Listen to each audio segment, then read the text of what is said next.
Greetings, fellow slingers. It is I, your trusted GM Brian, welcoming you once again to another episode of our Dragon's Demand run through. What episode? Well, I'm glad you asked. It's our after action report. Wow, we are finally here. In a book of 64 pages, this actually marks episode 64. When we first started this AP, it started off as season 6.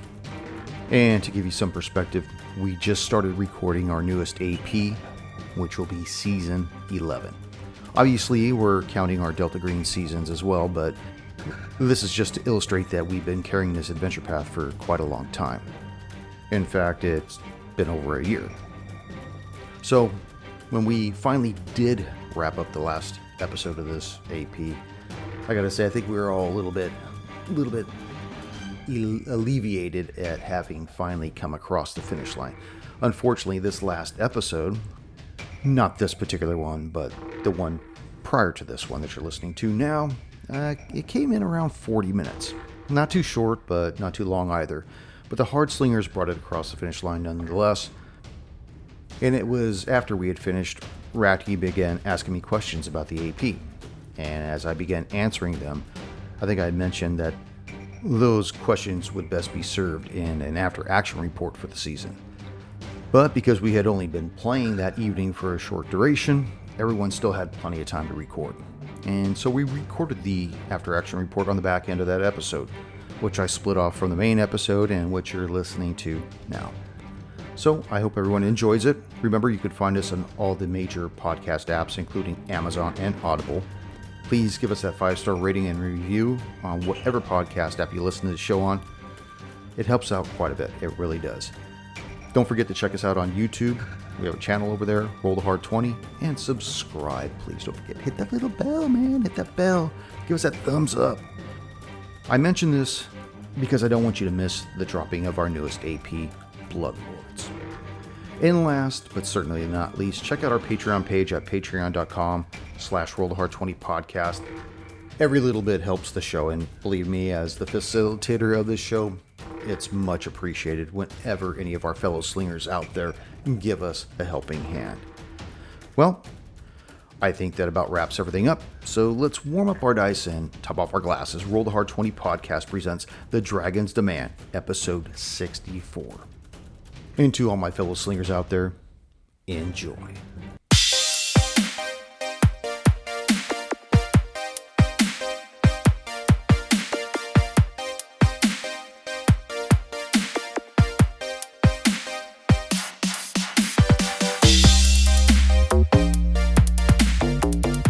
There's a lot of fallen bodies back there. We must loot them. I want to. Could we have saved? Looking for some teeth there, Heinrich?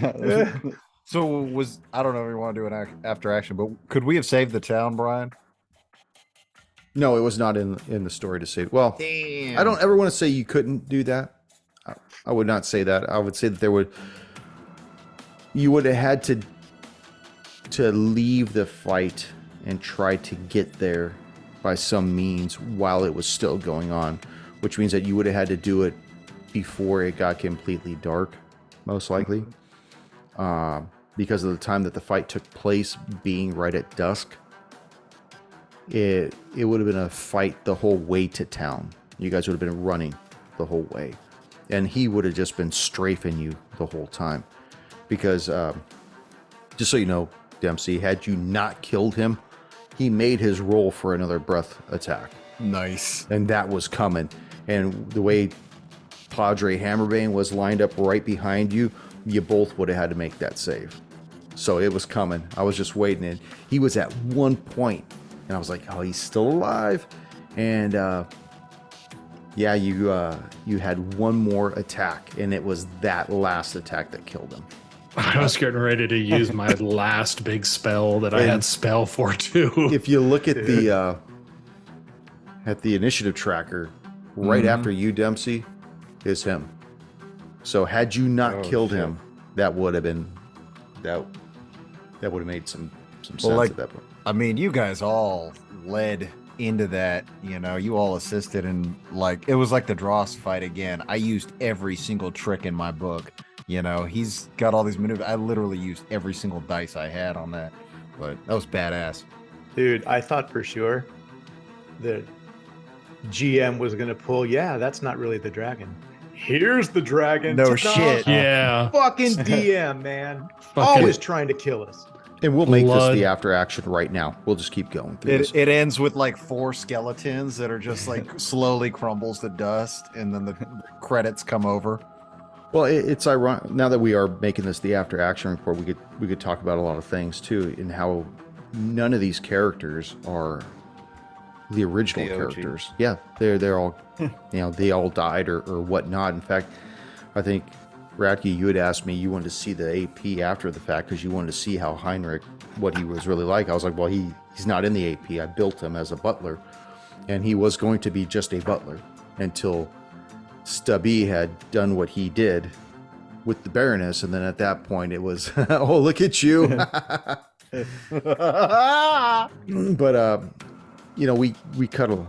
I cut a lot off the back end of this thing because of time constraints, and we want to get the next PF2 AP ready, locked and loaded, and sent down range, which is going to be Bloodlord's Zombie Feast, which I'm looking forward to. But we had to bring this thing to culmination.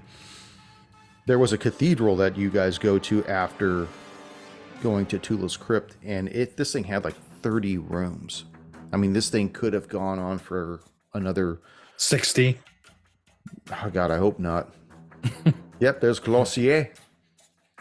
But yeah, I mean, I didn't want it to keep going and going and going. So we just, I wanted to bring it to a culmination.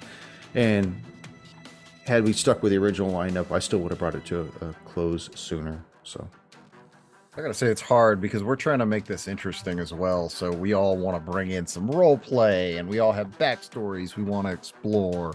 So it's like you can really make like a 5 thing, like whatever the mayor's house or the magic guy's house that we started with. I started in. It's like we probably could have done that in like 4 sessions, but it was just more. I don't know and more. about 4 sessions. I think that because now that I see you have the AP, once you read it, it seems like it would go faster. But when you find Methesic locked in the cupboard, he had locked himself in the pantry, and you deal with him, and you deal with the sheer demon, and you deal with that other bumbling demon, that guy that was They went like, upstairs. yeah, everybody that's all the stuff that's going around, and then you deal with the guy that's up there at the telescope, the homunculus. It could tend to draw itself out, and I don't ever want to have anybody not bring their backstory into something. I think that's important. So, and that's, you want to invest in your characters, especially because when you get somebody that's bloodthirsty like myself kills them, I want to see the pain and torture in your eyes. So Fucking Lodo. yeah, Lodo. Fuck that Lodo. guy. I was gonna say, man, it's interesting to me because this is Dungeons and Dragons, and like the way this has evolved now, like, you know, you're in somebody's house, but it's still a dungeon, and there's like traps and monsters. So it's cool to see how it's gone where, you know, it's just this old tomb. Now it's like, oh, you're in a bank, you're on a city street, you're on this, but you're still able to use the characters and put yourself into that environment. I think that's super cool of the game. I think it was a good evolution though of the genre though, because I think that if we had kept this in like some underground cave, and you just kept doing that, you know, whether you're fighting orcs or goblins or bandits, and then you come to the big monster, I think that would get old. It'd be very repetitive after a while. So I think that to add these, that's one thing I'll say about Paizo with their Pathfinder adventure paths, is they've done a remarkable job with Galarian and all the places. I think they fleshed out a great deal of the world, and then put these APs, which are all somehow, well, they are all interconnected. Mm-hmm. So one AP leads into the next and then into the next. So they have this rippling effect from like the Rise of the Rune Lords through the Curse of the Crimson Tide or Curse of the Crimson Throne to the Star Shattered Shard or whatever it is. You know, there's all these different. That shared history. Yeah. Yeah, they all lead into the culmination of when they finally finished up 1E. I'm sorry if I totally butchered that AP, but They actually, Hell's Vengeance. It's like the one where you're evil. There's like a Hell's Vengeance, and then there's another one. It's like Righteous Wrath. Wrath of the Righteous. Yeah. Yeah, and it dovetails, so you could be the good side or the bad side, and depending on what you're doing, it's affecting. But it still kind of comes out the same. But I think that's fucking cool too, man.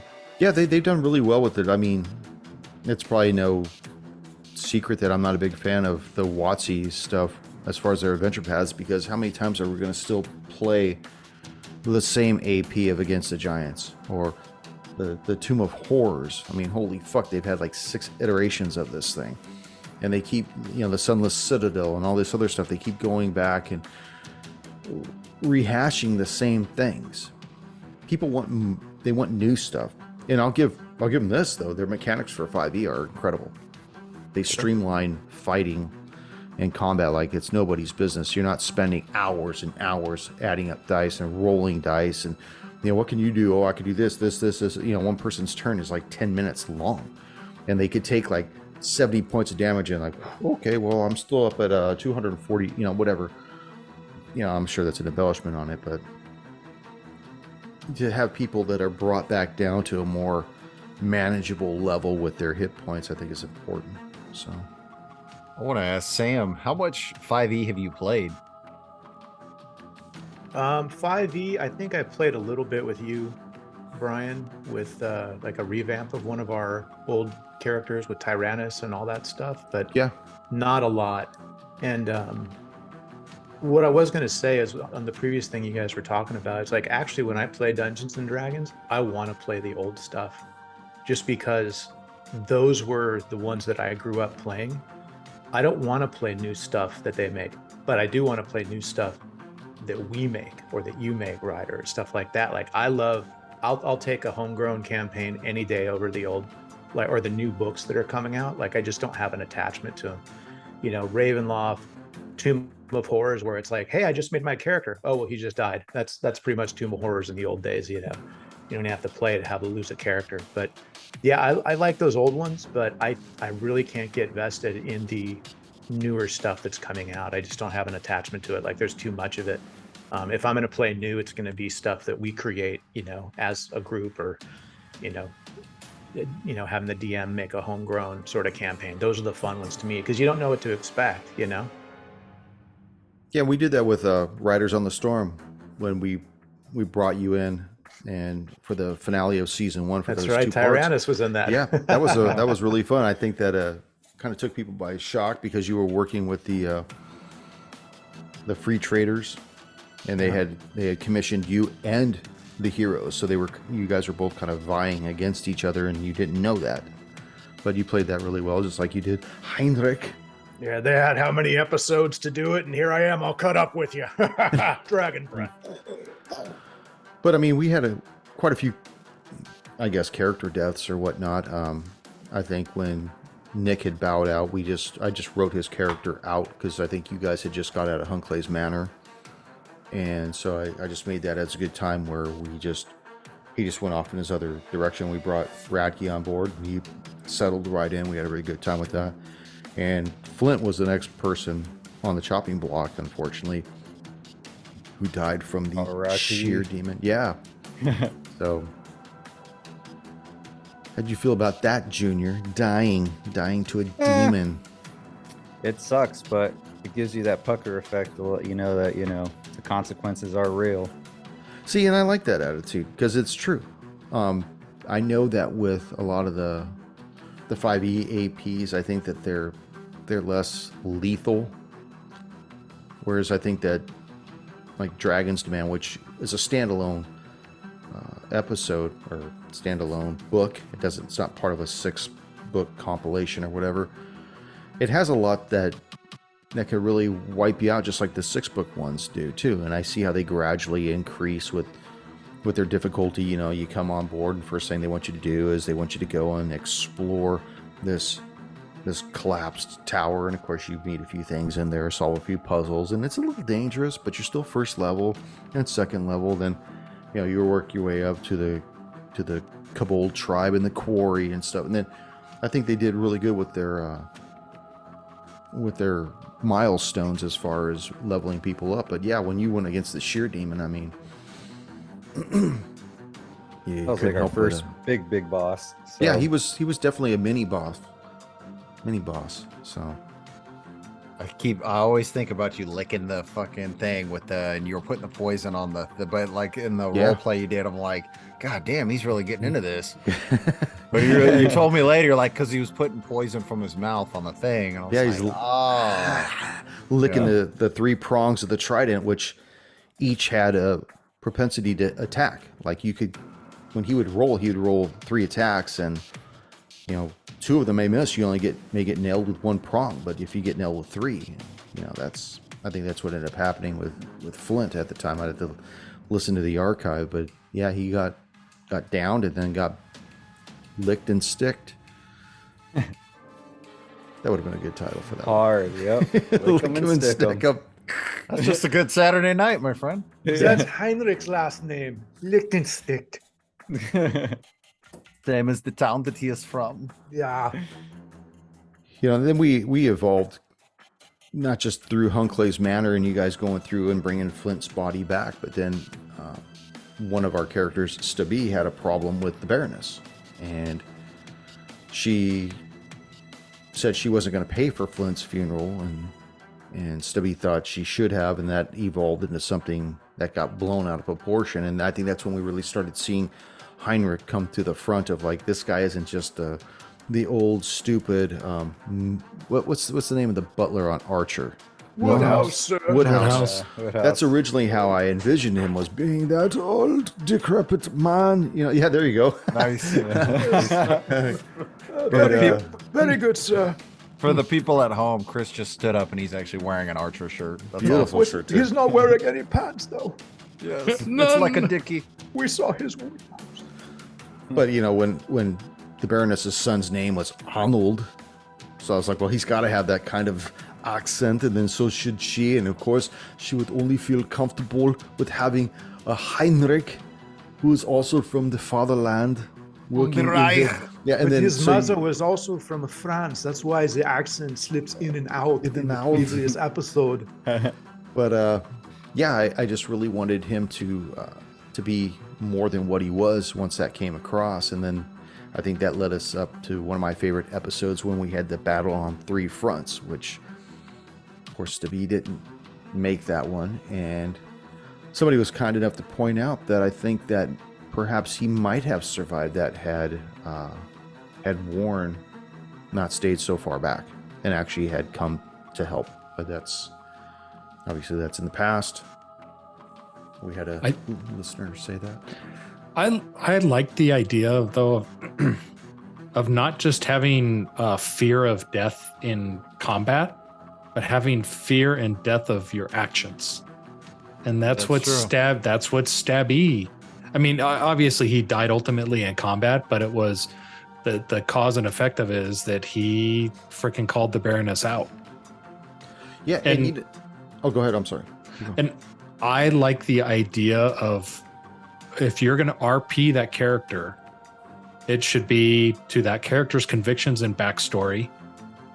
And yeah, you may lose a character out of it, but it's good for the role play. It's good for the adventure path to take it more than just slogging through, a dungeon. It's like intrigue. It's almost like a almost soap opera-ish. A little political in there. Yeah. Think what a cool story it is for this group if ever they were to find out about Heinrich, that he was the one that did that. Yeah. Because they don't know. They weren't there. They didn't see him. So what kind of betrayal would that be after they fought with him with the dragon and Just some whatever their Shakespearean adventure will shit. be? Yeah. Whatever their adventure will be, traveling to, and then after that, what if they find out? That's just Well, it could be a whole nother. It could be story. it could be a whole nother fork of the story with Well, that's with why Heinrich. I always ask you guys to hang on to your character sheets too, in case we want to bring them back. But Dempsey and Valadier were the only ones that were involved with the fight, and Father Hammerbane was with the rest of the town watching this whole thing unfold. But Heinrich wasn't built as a tank; he was just built to do damage. It would not have taken much to take him down. he was a daisy or a tulip or a petal in the wind. I was so afraid he was going to get one claw, and it's just I mean, he doesn't have a lot of AC. He could do damage, but that's really about it. It's like the old D&D wizards at first level. They would have 1 to 4 hit points, and a cat scratch would do 1 to 4 hit points. Yeah. Die from a cat scratch, and not the cool Ted Nugent song "Cat Scratch Fever." Like, nope, 1 hit point, I'm dead. So when you think about that, I mean, 1-on-1, it would have been a good fight. 2 against Heinrich, there would have been no fight. All that required from Stebby was 1 of 2 things: either have an assistant or have some help there, or 2, actually hit him, because you kept missing. Oh, my rolls were horrible. That was the worst part. Was I think you did web twice out of the wand, and his dex was enough to get him out. But other than that, and then when Stubby had run out into the clearing and got blasted in the back, the writing was on the wall at that point. And then that led you guys to look for the rest of Hung Clay's hidden cave, where you eventually found his shit there and got pretty much lit up there. That was nice. And then you met Clossier, and then went to the auction, and then had the huge battle in the auction and everything. And anytime I kept wondering if somebody was going to die, and you guys kept going strong. And then you guys got to the realization that after a lot of the townsfolk had died, including Arnold and some other major players, that we were starting to get into the end of this AP, and that there were several weapons at Tula's crypt. And that's what you guys could either go to the crypt, or you could go to the garrison where the dragon was supposed to be waiting for you to bring the gold and whatnot. You guys chose to go to the crypt, which was, it doesn't necessarily say it in the AP, but that is the correct direction to go first, is to go to the crypt, because you really want those weapons, like that arrow that Heinrich had fired. Oh, that was amazing. That sword was badass, man. Yeah, the sword's talking in about there. 12 plus 12 to attack. I mean, I was using a lot of stuff, but these dice rolls weren't that good. No, and that's the thing. It was meant for you guys to actually give yourselves a fighting chance to hit the dragon, because you're going to be taking a lot of damage. Let's say at one point, Sam he had like a 21. What was that thing's AC? Well, The AC 21 was a 20. hit. 20. Okay. Yeah, the AC was 20. And this is the problem when you're converting something from Pathfinder over into 5e. You have to find the median that gives you almost the same thing in the Pathfinder, but yet doesn't overpower them, like, because a 5th level or 6th level character in Pathfinder is significantly more powerful than one in 5th edition, although not by far.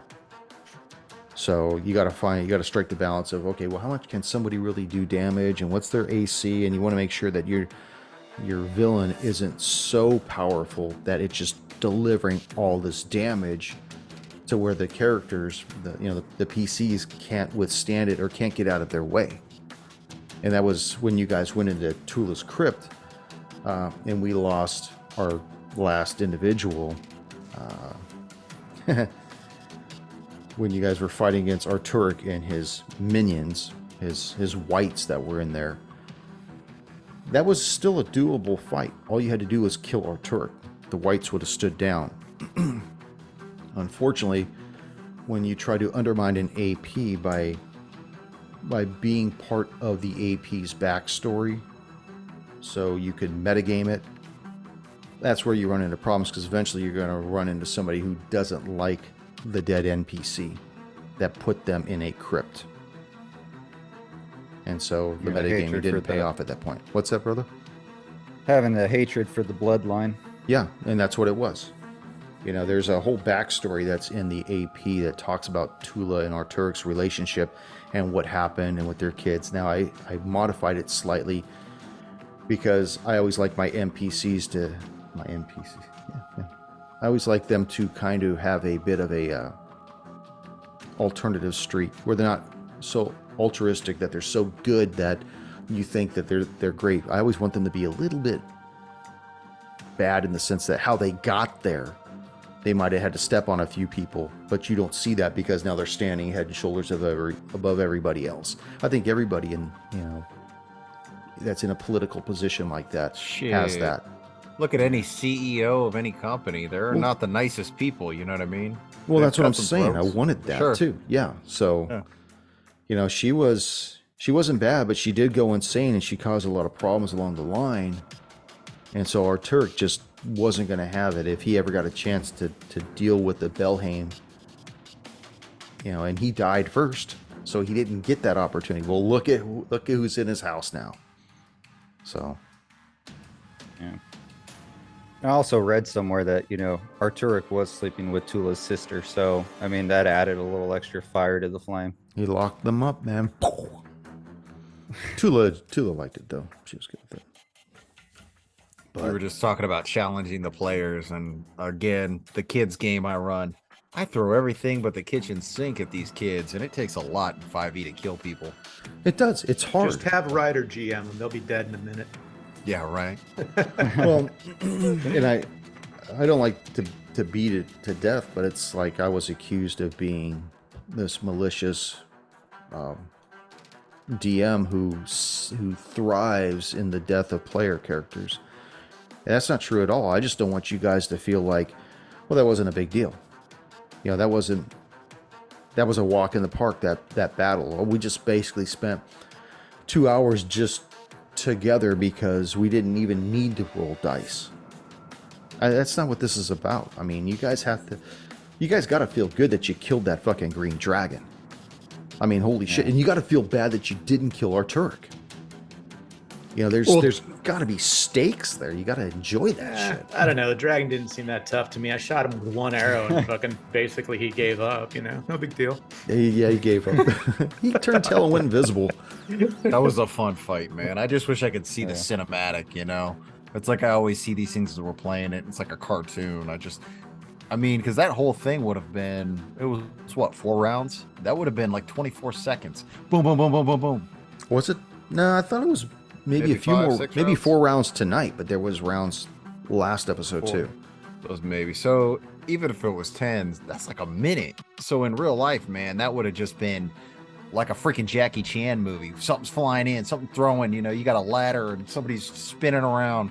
And like these fights, when you break them down, it takes us 4 hours to do it, but it's over like that. Yeah, and you got to imagine, we'll spend time with your turn, or Junior's turn, Sammy's turn, Chris's turn, but every turn is, every round is 6 seconds, including the bad guys are going. So all this stuff is like moving synchronous. Help me, Sammy. Synchronicity. Synchronized. Synchronized swimming. Synchronized. Gonna keep Sammy on board just to keep me straight. Synchrozactly. Because I ain't straight. I want to keep this going. I really have to pee. So can I just come right back? I'm sorry. Just get a bottle, dude. I know. I'm going to pull a Dumb and Dumber. Gatorade bottle. Oh my god, he's actually grabbing a bottle right now, listeners. Killing those headphones. He's just muting it though. I really enjoyed the tactics that was observed on the battlefield. That was kind of cool how, as soon as the dragon started using breath weapons, we kind of like, oh, let's not bunch up for this thing. Yeah, in fact, when you guys had first come out of the crypt and met with Heinrich and everything, and everybody was bunched up the way you guys were, you guys even separated a little because where he went in the initiative order, he was last. So I let you guys make all your moves and stuff, but you guys still stayed on a line.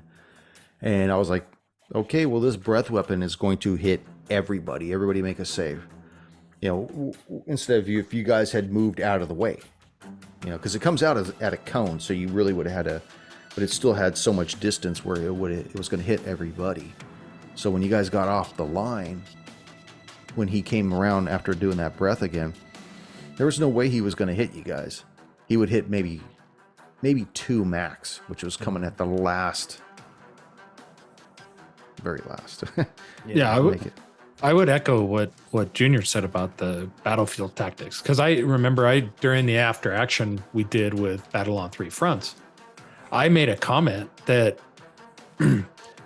Stabby was off on his own and nobody knew where he was. That the rest of the party, there was like little battlefield tactics that nobody had any situational awareness of where anybody was on the battlefield. But in this last fight, to your point, Junior, is like everybody seemed to know kind of where everybody was. And we were getting to that point where we were kind of fanning out. But I mean, that fight happened so fast with that dragon. Yeah. It's like we had with the weapon changes and everything else. It was just great. That was pretty cinematic. I mean, you saw Dempsey running over, grabbing the arrow, giving it to Heinrich, and then you see Valadier dropping the sword and moving back and pulling out this thing, and then Dempsey securing the sword and Heinrich's firing the arrow, and just all these things are that's happening really fast. You guys actually had better tactics in this fight than I think in any of the other fights.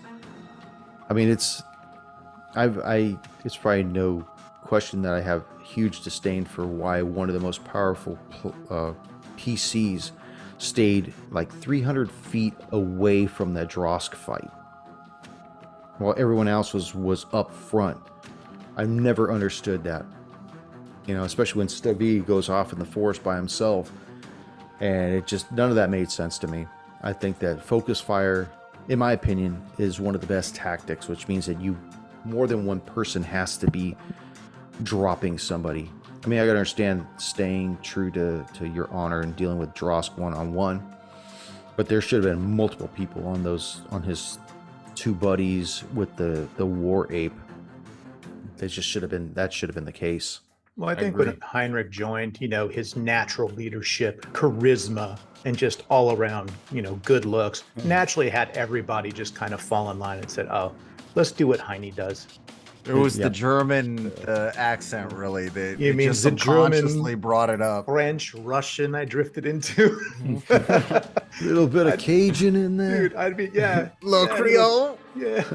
A little Creole. Yeah. Well, it's funny because I'd be talking, I'm trying to, all right, we get to German, and then Junior would, so now we do this, and then now Heinrich is talking like this, and then Dempsey has talking like this, yeah.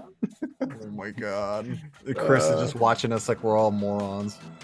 Yeah, but he stayed in character the whole time. Well, and I love that. Tommy will do, it's like right on. I know who's talking if I'm listening. And that's good. That's always one of the things that I never force anybody to get into character or to say I will do this, or rather than say that, okay, well, Heinrich is going to go. I always prefer that because I think it really bleeds in deep to the immersion effect that we try to have when we have people try to listen to the show. I think that's cool. That's important. You guys bring I it. have a habit of staying in it a little too long when I'm asking like DM questions and stuff. So how do we do this here, Brian? Come on, man. Here you are. Tell me. See, don't break character. Say it I in love the it. language I understand. But that's hard as a player, though, is separating the RP of the game and stepping away and asking like technical questions. Yeah. And moving in and out of that voice. I mean, that takes a skill all out of it itself. And if you're describing things too, like at the very end, I wanted to describe what everyone saw of Heinrich. I didn't want to do it in his voice, like he's describing it to the listeners. It's like he's just monologuing. Yeah. He's walking out. And now I will go to the door and I will open it. You watch. The bad part is the Baroness still owed money. Yeah, right. Will I be getting my check soon? I bet that bank would be super easy to rob now if we wanted to. All the melted gold in one big pile. Yeah, that's fine. Just chisel off a few pieces. It's like, well, guys, what about all that Electrum pieces? Nah, we don't want those. No one uses those. Too heavy. So even though Dragon's Man went probably longer than I wanted it to go, I think that we did a fairly decent job of wrapping it up, keeping characters alive, and still having a good time playing it. glad Sammy was able to join us. Yeah, the thanks last for letting few me jump episodes. in at the end, dude. I appreciate it. Thanks, Well, Heart no, I got Swingers. to get your chops back on you, man, because you're jumping in as on our new AP Bloodlords. What's your character's name? Khan the monk. Yes. And So we when can't everyone wait. does well, they go Khan, and when I screw up, they go Khan, and then when I fail, I go, God damn it. Thanks, Junior. You're welcome, bud. Vimo his fucking payment for that right now. check your PayPal, man. I said it earlier today. Just got a text. Confirmation No, of it's just a funds have text been put in message. your account for laughing at stupid joke. And he's looking at it. He's like, how am I going to pull out one gold doubloon? Is it like a Bitcoin? Well, we're definitely going to be implementing the gold doubloons in Bloodlords, so I look forward to that as well. Anybody else have anything else they want to add about the AP before we call it and pull the plug on tonight? Thank you for all the listeners listening. Yeah, Hope thank it you was for fun. spending time with us. Thank you, GM, for running us Yeah. through 62 episodes of 63 craziness. 63. Sorry, I couldn't keep track. Tears, jeers, good times, bad times. Well, ironically, this After Action Report will be episode 64, and there are 64 pages in this adventure path, so that's Sure, you don't want to do Nailed five Page a more, get to the magic number? 69. We'll do a little epilogue.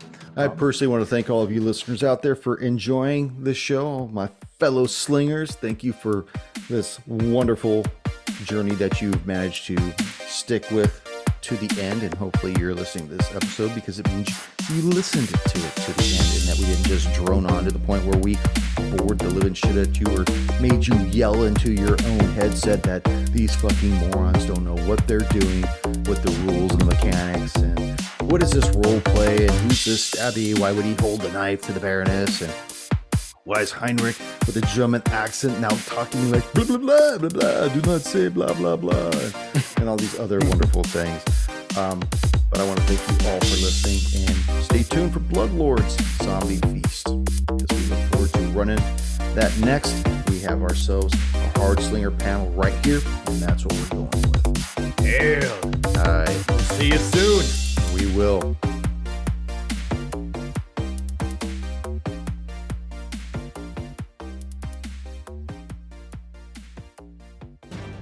Thank you for joining us once again on Roll the Hard 20 podcast. Remember, you can find us and subscribe to the show on Apple Podcasts, Google Podcasts, Stitcher, Spotify, iHeartRadio, Amazon Podcasts, and Audible. And if you like what you're listening to, leave us that 5-star rating and review. We also have a YouTube channel at Roll the Hard 20, so if you're into watching, head on over and hit that subscribe bell. We can also be found in the wild on Facebook, Instagram, and Twitter, so don't forget to look for us there and check us out. You can also contact the show directly at rollthehard20podcast@gmail.com or head on over to the website at rollthehard20podcast.com, where you can download the current show directly, pick and choose past shows from our archives, or view our galleries. We've got a lot of stuff posted there, so check us out. And finally, join us on our Patreon page at patreon.com/rollthehard20podcast, where you can become a hard slinger and pick up swag.